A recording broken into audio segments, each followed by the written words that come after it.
Hello everybody, welcome to the Project Virtual Conference 2015. In this session, we are going to discuss the creation of a critical path indicator with Microsoft Project. I hope you all are having fun with the sessions that we have so far with in this project virtual conference. It is being a really fun and really interesting conference with so many different subjects and so many different interesting sessions to attend. So I hope you all are having fun as I am having so far. My name is Raphael Santos. I work for Sensei Project Solutions, and I will be your presenter for the next hour on this session. Before we get started, I would like to say a big thank you for all of our sponsors.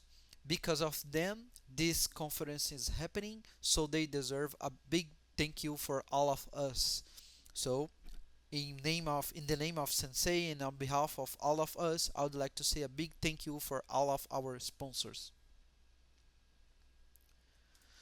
Talking a little bit about me, as I said, my name is Raphael Santos. I am a principal consultant at Sensei Project Solutions.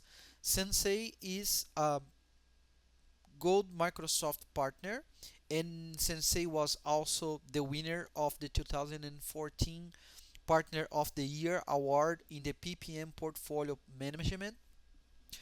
Our goal is to help companies and individuals to deploy project server, project online, and PPM solutions that can help these companies and individuals achieve their greatest potential. By the way, Sensei is based in the United States, and I am talking to you here from São Paulo in Brazil, where I live. As I said, I am a principal consultant at Sensei. I have a background of experience with Microsoft Project, both professional and standard. I also have experience working with Project Server, Project Online. With Project Server, I had the opportunity to work with this platform since the 2007 version through 2010 and also 2013, and I had the opportunity to work in implementations in different countries, both here in South America, in Brazil, Argentina, Peru, and also in Africa and the United States. I am also a trainer. I deliver trainings for companies here in Brazil, and I delivered trainings for companies and government in Africa and also in South America. Trainings for Microsoft Project, Project Server, Project Online, for administrators, for portfolio managers, for managers, and also team members. I am also a blogger. I do have a blog in Portuguese in which I write articles regarding the use of Microsoft Project, the use of Project Online, the use of Project Server, and also Excel for the Portuguese community. And I also write articles for Sensei. We do have a blog at Sensei, and I am one of the contributors for the blog. So if you want to know more about me or about Sensei, you can just go to our website, which is www.senseiprojectsolutions.com. You can also follow us on Twitter. We are in the social media. By following us, you are going to be able to be informed and aware of the news, tips and tricks, and all the stuff regarding the utilization of Project Server and Project Online. As I said, we are going to discuss the creation of a critical path indicator with Microsoft Project. This session that we are going to have can be applied for any version of Microsoft Project. So regardless if you are using Project 2003, 2007, 2010, 2013, or the Project 2016, the newest project 2016. It doesn't matter. We are the session that we are going to have, and the topics that we are going to have can be applied for any of the versions of Microsoft project. So I hope that we can have fun together, and I hope that you can enjoy this session, and then you can apply the tips and tricks and what we are going to discuss in your day-to-day activities. So, with any more ado, let's move on to our next slide and start having fun. So basically, as we are going to discuss the creation of the critical path indicator in Microsoft project, it is important to us to discuss a little bit about the indicators, the benefits of using indicators, and the useful applications. Indicators are stoplights that we can use in our schedule to identify issues or differences or variances based upon rules that we predefine to our schedule. So Microsoft project has a lot of built-in fields in which the software stores the information that is related with the project. For example, we can see that Microsoft project has information regarding the cost. So it has the cost field, the actual cost field, the baseline cost field. It has information regarding the work that is being performed with the project, and also the schedule itself as start date, finish date, duration, duration variance, finish variance, and etc. The point is that all the custom fields that are built in inside Microsoft project have the function and have the responsibility only to store the information. We as project managers can use those fields to understand what was planned and what's going on with our project in order to make the comparisons and see if our project is going to be on track or not. But we have to use indicators to easily identify items that are critical to the success of the project. So that's the reason we use indicators. The benefits of using indicators is that by using them, we can easily, as I said, we can easily identify problems and issues that are happening to our schedule based upon the rules that we define. So if I am an individual or if I work to a company, I can predefine rules. I can write down those rules in Microsoft project, and I can convert the rules to present to me a stoplight based upon the differences that I may have in my schedule. So we have benefits of using indicators in order to identify easily the problems and issues that we are having, so then we can take proactive actions to put the schedule back on track, to put the project back on track. The useful applications for indicators are that we can create custom indicators for different areas or and for different categories in the project. So for example, we can create cost health indicators, so then we can measure what the cost that we planned against the cost that is being spent to the in the project during the execution of the tasks. We can use work indicators to measure the work being performed against the work that was previously planned, and we can also create indicators for the schedule, for example, so we can see if we are going to deliver the project in the dates that we combined based on the scope of the project. And each company, each individual, based upon the rules that are applied for the company or for for this individual, can create different indicators, and that's the reason we all use it. We all use indicators. We all want to create indicators, And as this is a very important subject when it comes to use Microsoft project, we have to be sure that we are using the correct indicators to present the information and to help us identify what's going on, what's going right, and what's going wrong with our schedule in order to have the project always on track. That's the reason we are discussing this right now, and that's the reason we use indicators in Microsoft project. Moving to the next slide, the first step that we have to take when we are going to create a new indicator in Microsoft project is to choose the criteria that's going to be applied for the indicator. In the majority of the cases, in the majority of the companies and enterprises that I had the opportunity to work with, uh, the percent of variance rule is the rule that applies most. So basically, this rule says that we have to establish a target for the variance.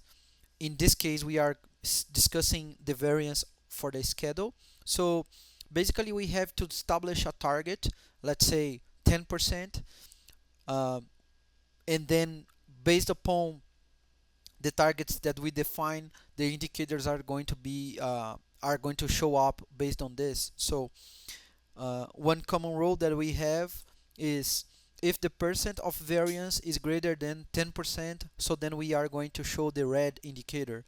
If the percent of variance is in between 1% and 10%, so then we are going to show the yellow indicator.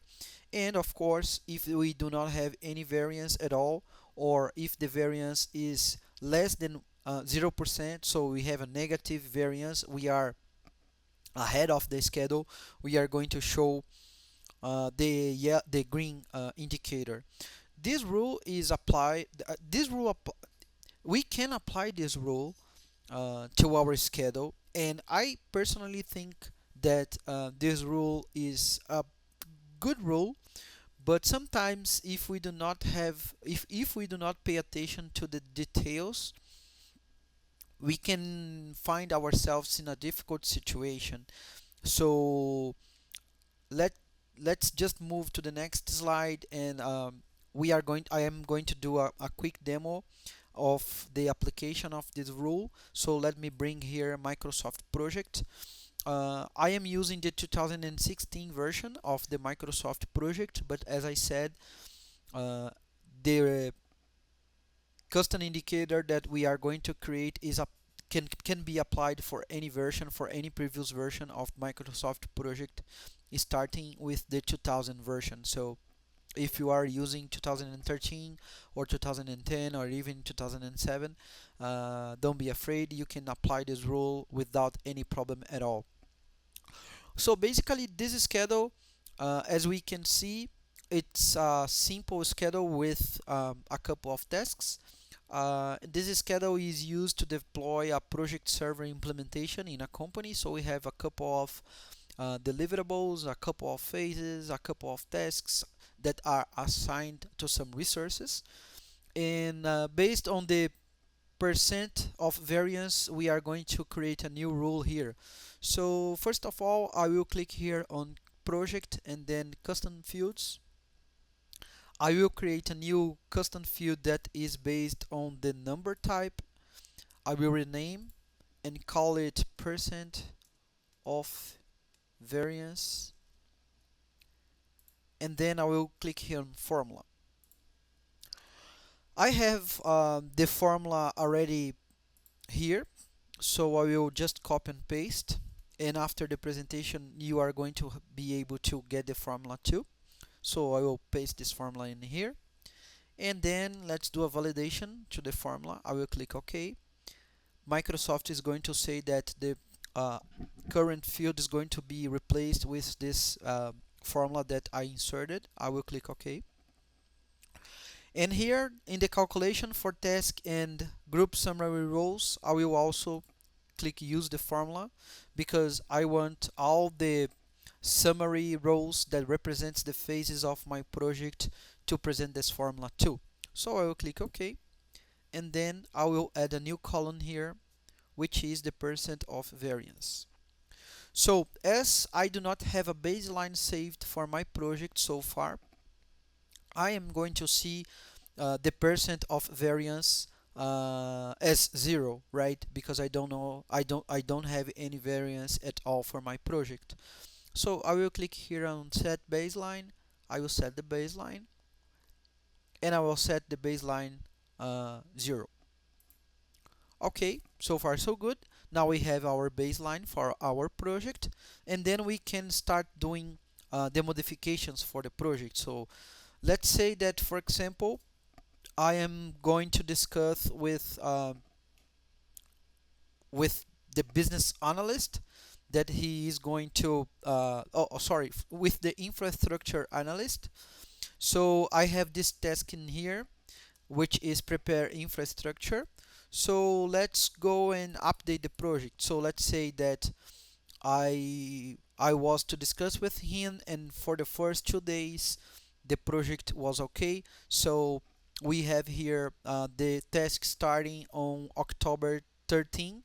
So I will just change my status date, and I will say that my status date is October 14, and then I will click OK, and then I will do an update on my project and say that on October 14 all the tasks are completed. I will click OK, and it's going to say, if I insert here the percent complete column, that this task has progressed 40%, right? So far so good, no problem at all.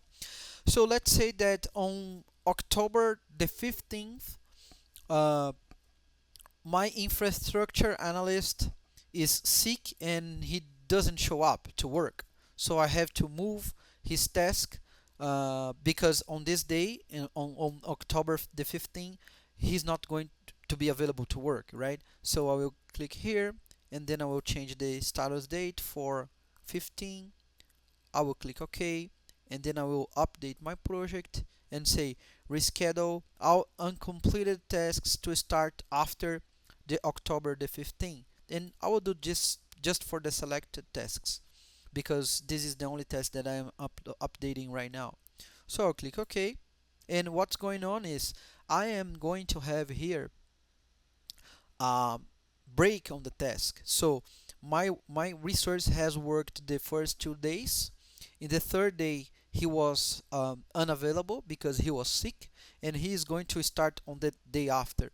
So between 14 and 16, on the 15th, we have a break for the task because the resource was not available to work. And it means that I have a variance, a percent of variance for my schedule of 20%. So it means that if I look to the finish variance in here, I have a finish variance of 1 day in my schedule, and 1 day, if I divide 1 day by 5 days that I have in duration, which means the planned duration, I have 20% of variance in the finish date of this task. So I am sleeping this task.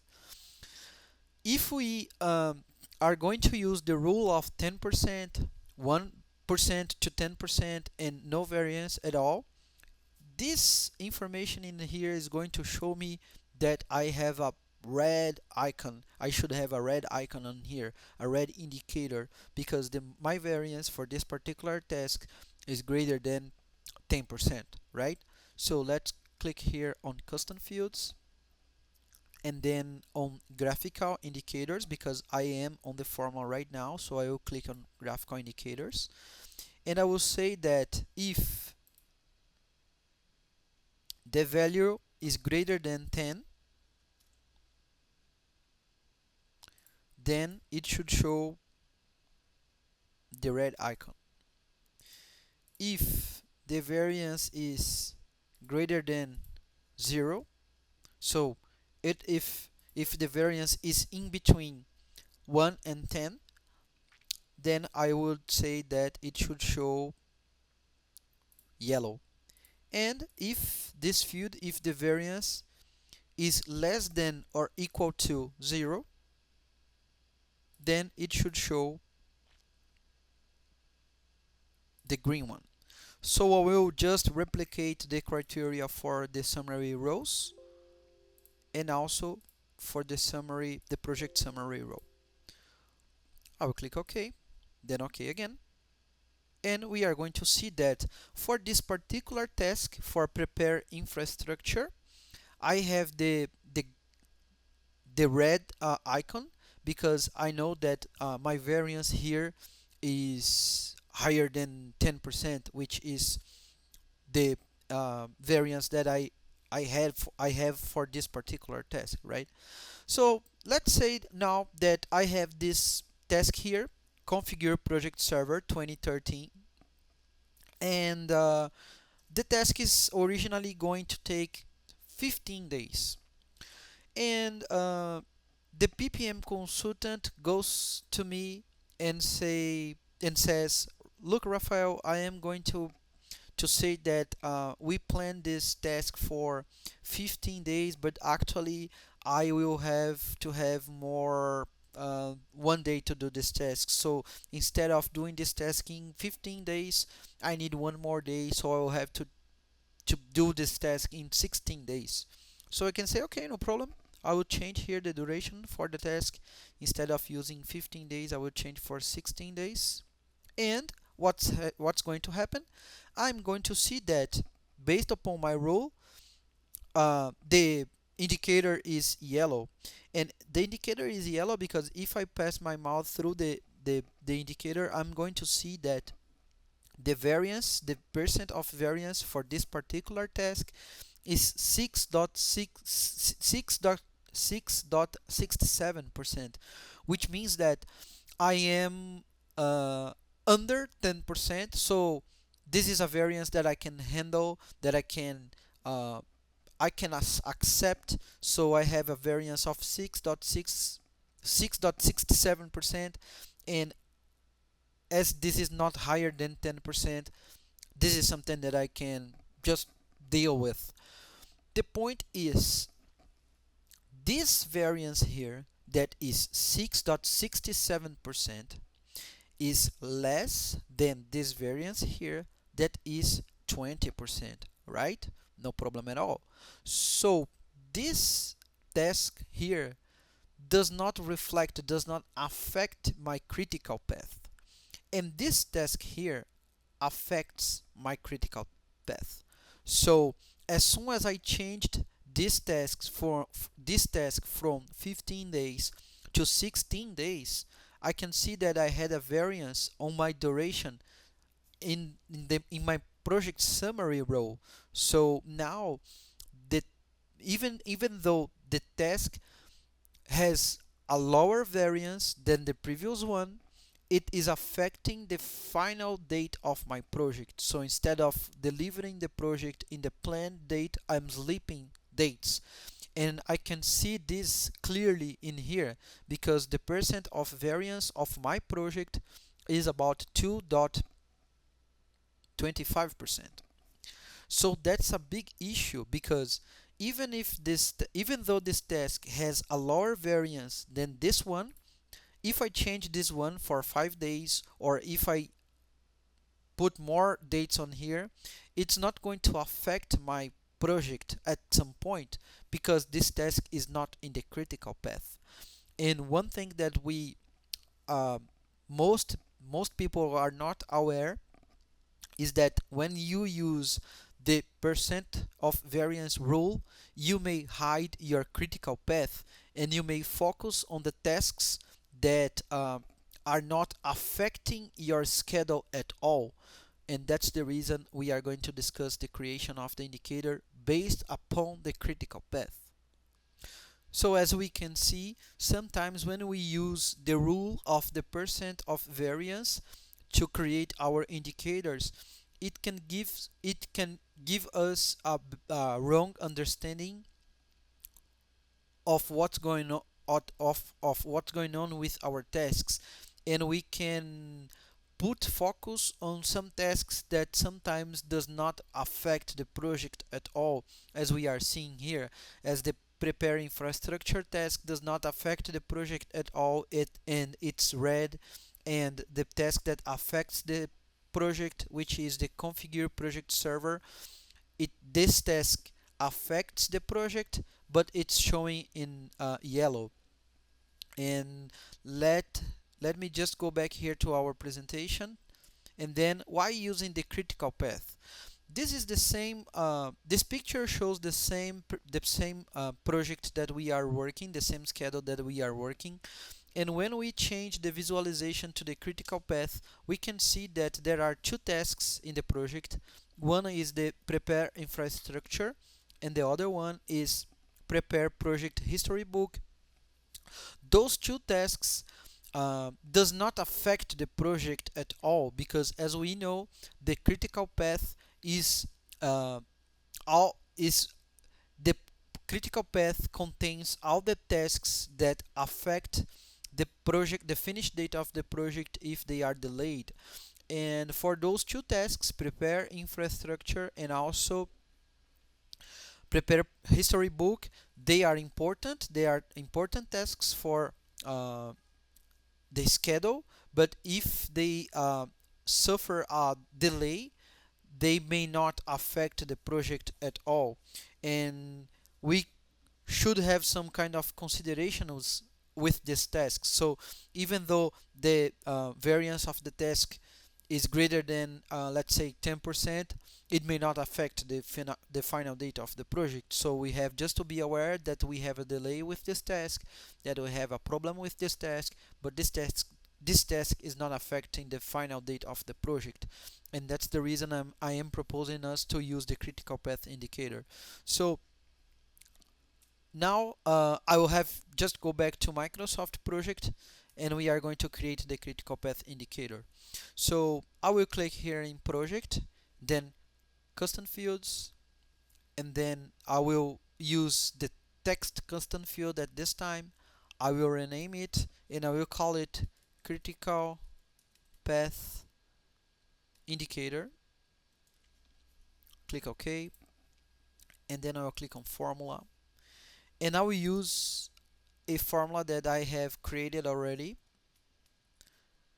As I said, by the end of the presentation, the formula will be available to you. And I will insert the formula in here. Click OK to validate the formula.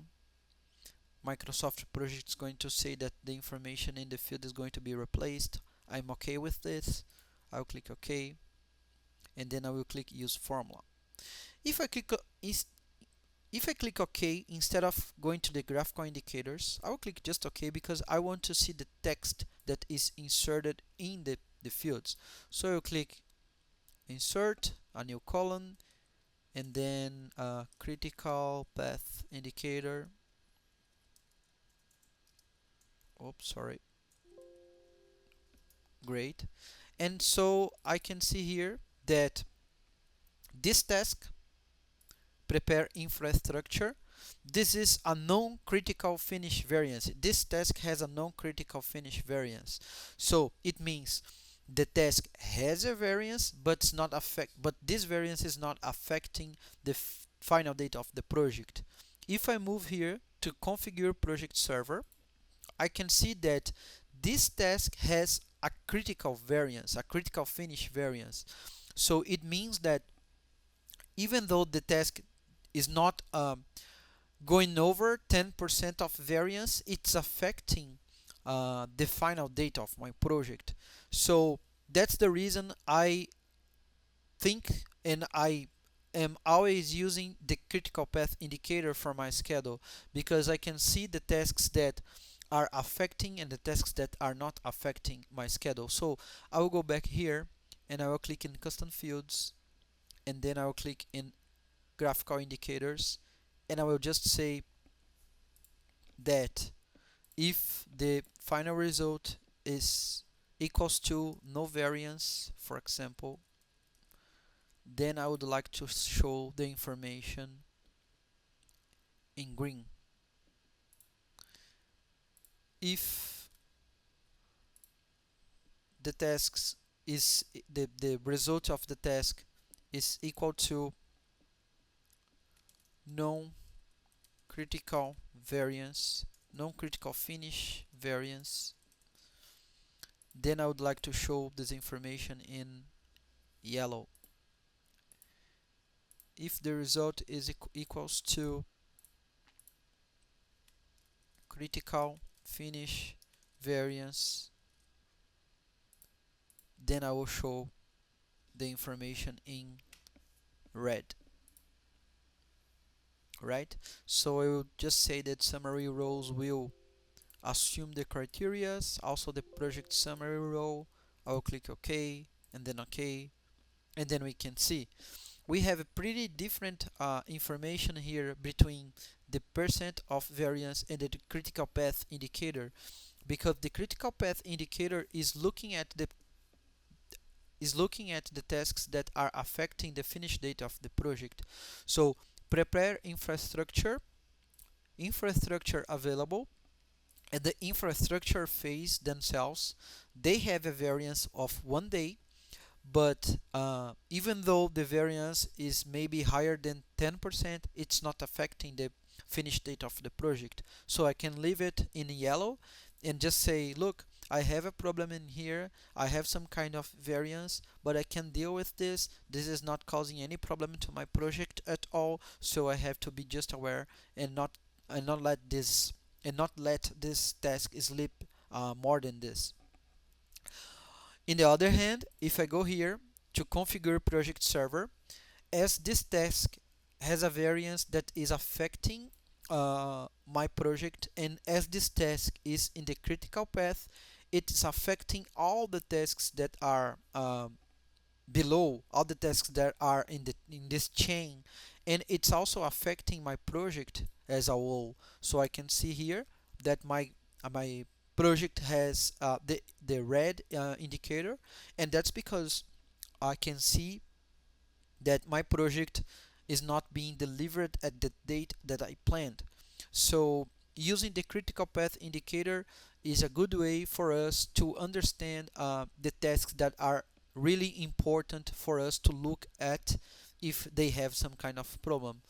So I will just hide this column here, finish variance, and instead of using the percent of variance, I will just click here in custom fields. Then I will go here, and instead of using graphical indicators, I will put the information as data. I will click OK, and then I can see the percent of variance. I will just configure this field here to show center, and also this one here to show center.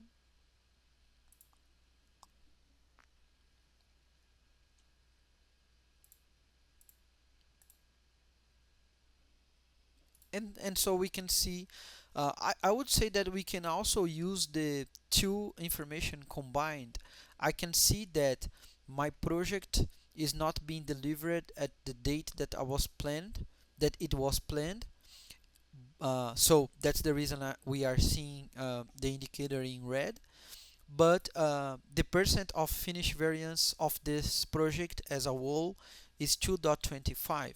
Here I can see that this task is not being delivered at the date it was planned.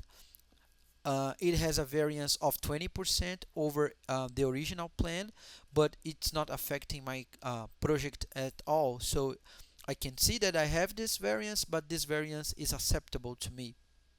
And in this kind of situation, I think that we are in a much better way, in a much better position to see and to pay attention to what is important to our schedule. So as soon as I make changes for any of the tasks that I have to work here, I can see that the finish variance is going to change, and I can see how my indicator, how my critical path indicator is going to behaves. So let's say that the configuration, and let's say that for example the on-field shadow operation, instead of taking 5 days, it's going to take 3 days. if I change here, I can see that I do not have any variance at all, and my project is now on track, back on track. And this prepare for project history book, I have a variance in this of 50%. So I am sleeping 50% of this task, as I can see on here. Let's go and move to this task. Even though I am sleeping 50% of this task, it's not on the critical path. I have space for it to sleep. So then I can see that it's a non-critical finish variance field, and I am okay with this. It's just informing me that I have this variance here, but it's not affecting my project at all.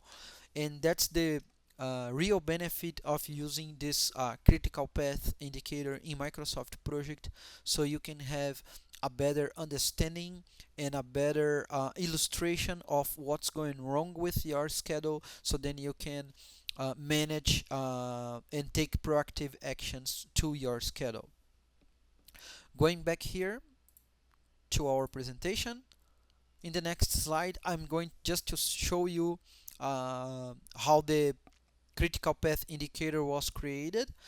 So basically, at the first string, at the first sentence of the rule, we are comparing the baseline and seeing if, and just making sure, just checking if we do have a baseline set. So if the baseline finish is equal to NA, which means not available, we have no baseline at all, so the indicator should show no baseline. If the finish variance is greater than 0, so if we do have 1 day of finish variance and it's not on the critical path, so it should show the critical finish variance, and that's what we convert to the red indicator. The next sentence is if the finish variance is greater than 0 but it's not critical, so we do have a variance but it's not affecting the project, so the answer should be non-critical finish variance, and we are converting this non-critical finish variance to the yellow item. And also by the end of the day, if we do have a baseline, if we do not have any critical variance, or if we do not have any non-critical finish variance, it means that we don't have variance at all, and this is the string that closes our sentence, and we are converting no variance to green. At this point, I would just let you guys make questions. I will just let you guys share your thoughts. It's an open it's an open space that we have right now in our session in order to have discussion on this indicator, so feel free to ask questions. And where to go? If you would like to have more information about this, if you would like to get this information, if you'd like to uh, use the custom field and the formulas that I used, you can just visit our blog, which is www.senseiprojectsolutions.com/sensei-blog, and in there you are going to find my post. In this post I have all the formulas that were used here in this example, so feel free to go there, take the formula and use it in your day-by-day activities, in your schedules.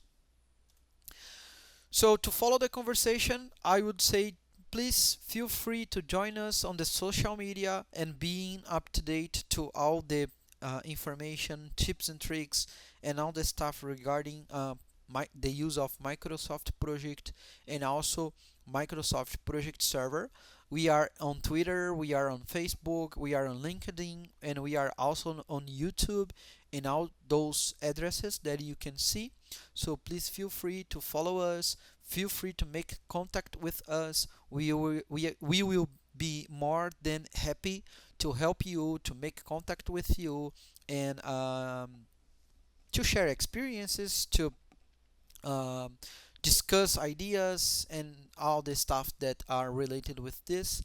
Again, I would like to say a big thank you for attending this session. I would like to say I'm sorry for some mistakes that I may made in English, as it's not my first language, but I hope that you all had a good time at this session. I hope that you think this session was useful, and I hope to see you soon in other sessions, in other conferences, in MPUG, and feel free to make contact with me or with Sensei. We are going to be more than happy to be in contact with you. So take care. See you guys. Thank you.